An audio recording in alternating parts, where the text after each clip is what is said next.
ये अमूमी तौर पर हम देखते हैं कि मरीज़ के अंदर कोई ऐसी इंडिकेशन नहीं है कि मरीज़ का स्ट्रेट फॉरवर्ड सर्जरी की जाए। तो ऐसी कंडीशन के अंदर हम मरीज़ को मेडिसिन एडवाइस करते हैं। अब वो कौन कौन सी दवाई हैं जो हम गदूद के इलाज के लिए इस्तेमाल करते हैं, वो वन बाय वन डिस्कस कर लेते हैं।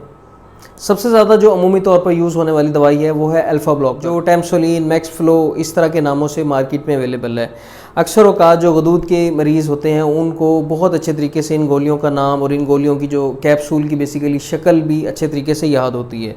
अमूमी तौर पर कुछ पेशेंट जो हैं ये काफ़ी अरसे से ले भी रहे होते हैं। कुछ पेशेंट्स के अंदर हम पहली दफ़ा अल्फ़ा ब्लॉकर्स को स्टार्ट करते हैं। जब भी मरीज़ हमारे पास गदूद के साथ आता है और उसका गदूद 40 ग्राम से कम होता है, तो सबसे पहले जो पेशेंट को हम सबसे पहले हम मेडिसिन देते हैं वो होती है टैमसोलिन या मैक्सफ्लो या अल्फ़ा ब्लॉकर।